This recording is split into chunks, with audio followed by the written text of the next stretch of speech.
हाय, तो फिर से इस मेरे नए वीडियो में आप सभी बीपीएससी टियर 3 के शिक्षकों का स्वागत है।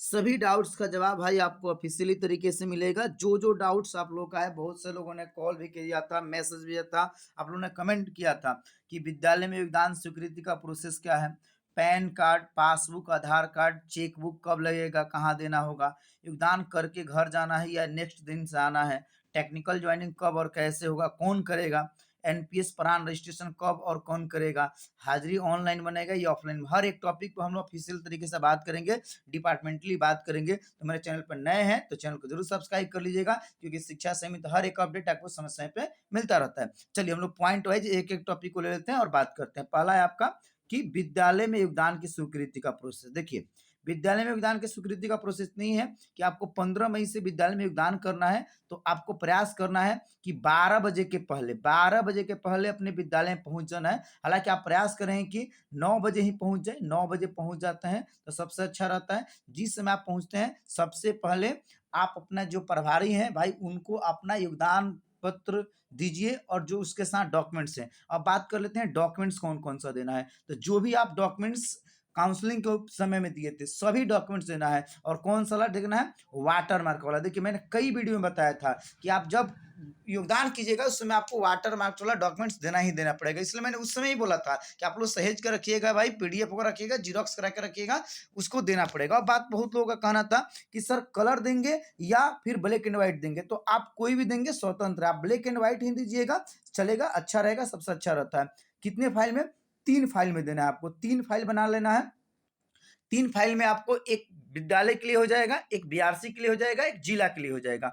और उसके साथ में आपको एक एप्लीकेशन लिखना होता है, तो एप्लीकेशन आवेदन लिखने के लिए देखिए, आवेदन लिख के ही देना है आपको। एक सादा पेज भी ले लीजिएगा भाई, उस सादा पेज पर आपको आवेदन लिखना होगा। बाकी जो आपका रजिस्टर होता है, उस रजिस्टर पे हेडमास्टर में आपका योगदान स्वीकृत करते हैं, उसमें टाइमिंग का जरूर मेंशन होता है। तो सबसे पहले जाते जाते आप लोग योगदान ही कर लीजिएगा, उसी के अनुसार सीनियरिटी और जूनियरिटी तय होता है। अगर मान लीजिए कि आपके बाद कोई आता है तो जाहिर सी बात है आप उनके अपेक्षा सीनियर होंगे, और मान लीजिए कि कोई अगला दिन योगदान करता है तो उनके अपेक्षा आप सीनियर होंगे। वरीयता की बात जब आएगी तो आपको प्रभार मिलने का चांस रहेगा। तो ये आप ध्यान रखेंगे, तो प्रयास करेंगे सबसे पहले आप चले जाएंगे। अब बात है कि पैन, पासबुक, आधार कार्ड, कैंसिल चेकबुक, तो ये चारों लगेगा भाई। और जिस दिन आप विद्यालय में योगदान करेंगे उसी दिन से इसका जरूरत है, मतलब उसी दिन अपने एनपीएस, आपको एनपीएस जो मिलेगा उसके लिए प्राण के लिए रजिस्ट्रेशन करना होगा। तो इस प्राण का रजिस्ट्रेशन करने के लिए इन चारों डॉक्यूमेंट्स की आवश्यकता होती है। इसके अलावा भी और डॉक्यूमेंट्स लगते हैं, लेकिन ये मुख्य रूप से पैन कार्ड और पासबुक चाहिए, आधार कार्ड। देखिए, पैन कार्ड और आधार कार्ड में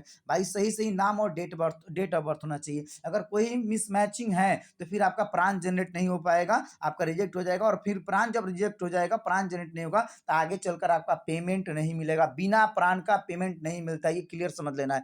इसलिए भाई अगर ऐसा कुछ इश्यू है तो आपको सुधार करना पड़ेगा। इसके पूर्व की वीडियो मैंने बताया था, जब आप लोगों का काउंसलिंग हुआ था, कि देखिए आप एफिडेविट से काउंसलिंग तो करवा लीजिएगा, लेकिन जिस समय आपको स्कूल में योगदान करिएगा और प्राण के लिए रजिस्ट्रेशन कीजिएगा, उस समय आपको मुश्किल का सामना करना पड़ेगा, ये नहीं लेगा। तो अगर ऐसा मैटर होगा तो आप लोग कमेंट कर दीजिएगा, तो आप उसी दिन इन चारों का यूज करके फाइनली आप लोग अपना प्राण के लिए रजिस्ट्रेशन कर देंगे। इसका नेक्स्ट वीडियो मेरा आने वाला है, आप लोग उसको देख लीजिएगा, अच्छे समझ लीजिएगा। और इसमें कोई गलती नहीं किया जाता है, क्योंकि ये वो चीज है कि पूरे सर्विस में आपको इसी से पेमेंट होना है, तो कहीं से गलती नहीं होना चाहिए। चलिए आगे, योगदान करके घर जाना है या नेक्स्ट दिन से। देखिए, आप जिस दिन योगदान करते हैं, उस दिन से आपका पेमेंट बनना शुरू हो जाता है। आप विद्यालय का अध्यापक के तौर पर नियुक्त हो जाते हैं, तो आप उस दिन योगदान करके आप चाहे तो विद्यालय में रह सकते हैं या चाहे तो घर जा सकते हैं। हालांकि रहना बेटर होगा क्योंकि आपका पहला दिन है, लेकिन अधिकतर प्रभारी की तरफ से ये मैसेज मिलता है कि आज आपका पहला दिन है, आप जाइए घर पे, रिलैक्स होइए। या अदर स्टेट के हैं या अदर डिस्ट्रिक्ट के हैं तो आप अपना रूम वगैरह खोज लीजिए, ताकि आपको आने जाने में और रहने में सुविधा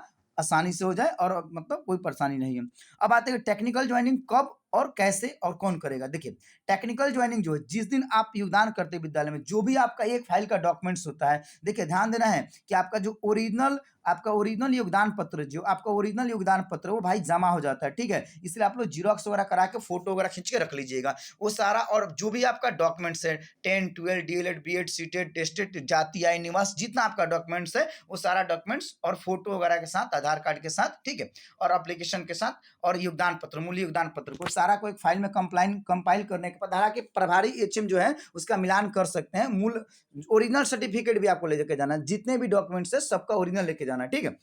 उसको मिलान करेंगे फाइनली, और मिलान करके और उसको डीपीओ स्थापना डायरेक्ट लेके जाएंगे या फिर बीआरसी के माध्यम से वहां पे चला जाएगा। और उसके साथ ही आपका टेक्निकल ज्वाइनिंग होगा जिला में, जो डीपीओ ऑफिस होता है वहां पे आपका टेक्निकल ज्वाइनिंग होता है। तो इसमें आपको कुछ नहीं करना होता है। हालांकि हेडमास्टर जो आपके हैं होंगे उनसे जरूर आप मैसेज लेते रहिए, खबर लेते रहिए कि सर आप पहुंचाए हैं ना पहुंचाए, क्योंकि आपकी भी अब रिस्पॉन्सिबिलिटी बनती है। जैसे ही टेक्निकल ज्वाइनिंग होगा आप प्राण के रजिस्ट्रेशन कीजिएगा तो वहां से वो वेरीफाइड होगा, डाटा फैच कर लेगा, ठीक है। तो ये चीज आप उसी दिन कीजिएगा और आपको वो चला जाएगा, तो ये आपके ऊपर रहेगा। चलिए आगे बात है कि एनपीएस रजिस्ट्रेशन कब और कौन करेगा। तो देखिए एनपीएस के लिए जो एनपीएस का साइट है एनपीएस nsdl.com, यही एक साइट है। इसी पे आपको एनपीएस का मतलब ये है न्यू पेंशन स्कीम, या इसी को हम लोग बोलते हैं नेशनल पेंशन स्कीम।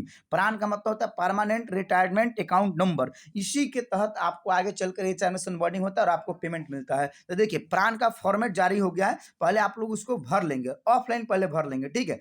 और भरने के बाद अगर आपको खुद से करने आता है, खुद के पास आपके पास लैपटॉप है, कंप्यूटर है उस रूप में, या प्रिंटर है, तो आप लोग स्कैनिंग करके डॉक्यूमेंट को, और मैं प्रोसेस बता दूंगा, अगला वीडियो मेरे इस पे आने वाला है, सेपरेट मैं बता दूंगा कैसे क्या करना है। गलती कहीं नहीं करना भैया, कोई हड़बड़ाहट नहीं करना है। अगर नहीं आपको आता है तो आप अच्छे जानकार साइबर कैफे से आप संपर्क कर लीजिए, वहां पर जाकर रहकर भरवाइए, देखिए एक एक डेटा का मिलान कीजिए, ठीक है। तो आप उसी दिन कर सकते हैं। और जब भी आप प्राण के लिए फॉर्म भरिएगा सावधानी से भरिएगा, गलती कहीं नहीं कीजिएगा। वहां पर आगे मांगेगा आपका मेंबरशिप नंबर, तो वहां पर बीपीएससी का रोल नंबर डालना होता है। उस पर सेपरेट मेरा वीडियो आ जाने वाला है कि आपको प्राण का रजिस्ट्रेशन कैसे करना है, कौन कौन से स्टेप फॉलो करने हैं और कहाँ पे आपको ध्यान देना है कि गलती नहीं हो। अक्सर देखा गया टीयर 1 टीयर 2 में बहुत से लोगों ने गलती कर दिया था, नतीजा ये हुआ कि उनका प्राण जनरेट करने में बहुत लंबा समय लगा और 2-3 मंथ बाद उनका सैलरी आया, 2-3 मंथ सैलरी 2-3 मंथ बाद आया। ये सारी चीजें। अब बात है कि बहुत से कैंडिडेट का कहना था कि सर हाजिरी हमारा ऑनलाइन बनेगा या ऑफलाइन। इसको मैं क्लियर कर दूं, आप लोग का हाजिरी अभी ऑफलाइन बनेगा,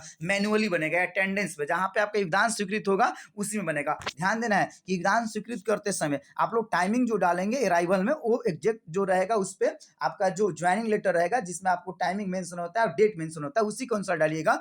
और जो सिग्नेचर आप लोग कीजिएगा भाई, सिग्नेचर कीजिएगा, वो लॉन्ग सिग्नेचर नहीं कीजिएगा प्लीज, क्योंकि आपको अटेंडेंस रोज बनाना होता है। देखिए सिग्नेचर दो टाइप का होता है, एक आपका लॉन्ग मतलब फुल सिग्नेचर होता है, एक शॉर्ट सिग्नेचर होता है। तो हमेशा आपको शॉर्ट सिग्नेचर ही यहाँ पर करने की जरूरत है, हमेशा फुल सिग्नेचर नहीं कीजिए। फुल सिग्नेचर जहाँ पे आप फॉर्म वगैरह भरते हैं, विभाग को कोई एप्लीकेशन वगैरह देते हैं, तो वहां पर फुल सिग्नेचर स्पष्ट रूप से जिक्र किया जाता है कि आपको फुल सिग्नेचर देना, वरना आप शॉर्ट सिग्नेचर कीजिएगा, इनिशियल सिग्नेचर कीजिएगा, ताकि हाजिरी बनाना आपके लिए आसान हो। पर डे का वो काम होता है।